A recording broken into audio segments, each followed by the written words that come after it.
The year was 1860, and the United States looked vastly different than it currently does. Instead of the 50 states that we currently have, the United States was only made up of 33 states at the time. That year, on November 6th, there was a very important election that took place. Abraham Lincoln, a congressman from Illinois, was elected to be the 16th President of the United States of America. This did not sit well with several states in the South. In fact, beginning in December 1860 through January 1861, 7 states left the United States through secession and started to form the Confederate States of America. These states included South Carolina, Georgia and Florida, Alabama, Mississippi and Louisiana, and Texas. On February 9th, 1861, these 7 states elected Jefferson Davis as their president. He believed differently than Abraham Lincoln and that slavery should still be a part of the United States of America. 1 month after Jefferson Davis formed the Confederate States of America, Abraham Lincoln finally took office in Washington, D.C. as the 16th President of the United States of America. This once again angered more states in the South, and 4 more states decided to leave the Union and become a part of the Confederate States of America. These states included Arkansas, Tennessee, North Carolina, and Virginia. The country now looked even more different than it did only 4 months prior. In the South, Jefferson Davis was the President of the Confederate States of America, who had a very pro-slavery viewpoint. Abraham Lincoln was in charge of the Union, which incorporated all of the blue states and the 4 border states. He had a very anti-slavery viewpoint, even though the 4 border states still encouraged slavery at the time. These 2 men and separation of states would stay with the country all the way through the end of the war in 1865. This was the new face of the country. Now that the country was so divided, battles began as the Northern Union troops fought against the Southern Confederate troops. One of the very first battles was the Battle of Bull Run in July 1861, just outside Washington, D.C. Just as the Northern Army was starting to make some progress against the Confederates in this battle, General Thomas Jackson stepped in and held his ground so mightily that he earned the nickname Stonewall, and thus the legend of General Stonewall Jackson began. About 1 year later, there was a second battle at Bull Run in which General Stonewall Jackson again kept the Union from gaining any land on the Confederates and chased them back to Washington, D.C. It wasn't until September of 1862 at the Battle of Antietam that the Union troops really started to make some progress. It was at this battle that General George B. McClellan of the Union finally defeated the Confederates and won a battle for the Union. This was also one of the most bloody battles in the Civil War, whereas over 23,000 soldiers were killed. Several months later, in January of 1863, President Abraham Lincoln then issued his Emancipation Proclamation. The Emancipation Proclamation was based on President Lincoln's constitutional authority as Commander-in-Chief of the Armed Forces.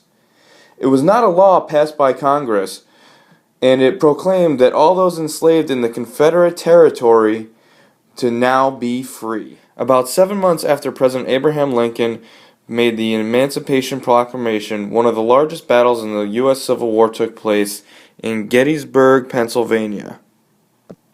This battle took place from July 1st through July 3rd, 1863, and was led by the Union General George G. Meade and the Confederate General Robert E. Lee. Both sides fought extremely hard, and there were many, many, many lives lost in this battle. There was an upwards of 23,000 Union soldiers killed, and anywhere between 23 to 26,000 Confederate soldiers killed. That means that there were approximately 50,000 lives lost on the battlefield over those 3 days. Even though the North Union side won the battle, it was a solemn day for all Americans. And in November of 1863, President Lincoln appeared at Gettysburg, declaring it a national cemetery. He gave one of his most famous speeches of all time, the Gettysburg Address.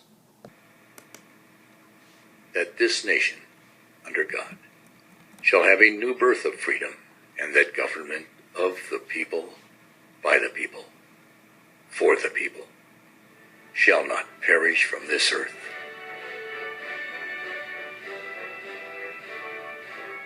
One year after President Abraham Lincoln gave the Gettysburg Address, he was re-elected to be the President of the United States of America. This gave him tremendous confidence that he was doing the right thing in trying to reunite the country and bring it back together. About 1 week after President Lincoln's re-election, General Sherman began an assault on the South like no one had ever seen before. He began in Atlanta, Georgia, and ended in Savannah, Georgia. It was called Sherman's March to the Sea. He left a 60-mile-wide path of destruction in his wake. Throughout this campaign, General Sherman did whatever he could to stop the South from being able to get supplies and cut off their military prowess. He literally destroyed everything that he could. This is what it looked like at the end. The South had begun to suffer many, many tragic losses and had begun to buckle and lose control of the war. After Sherman's march to the sea, President Abraham Lincoln put most of his efforts into passing the 13th Amendment of the Constitution, which would abolish slavery forever in the United States. It finally passed on January 31st, 1865. The amendment reads as follows.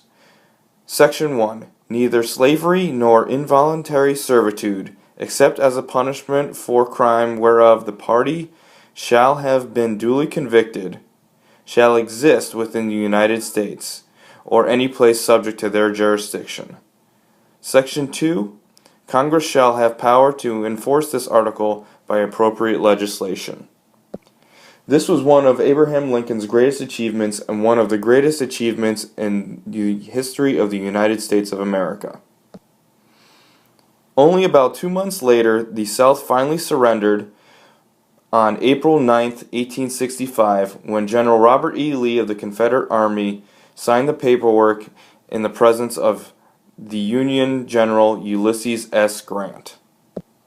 Some people were still not happy with what had just occurred, and unfortunately, on April 14, 1865, Abraham Lincoln was shot at Ford's Theater by then actor John Wilkes Booth, and he died the next morning. This is what the United States looked like after it had been unified after the Civil War. It was now one single country again, and slavery no longer existed. Abraham Lincoln was president in some of the toughest times in American history, but he left a legacy that will never be forgotten.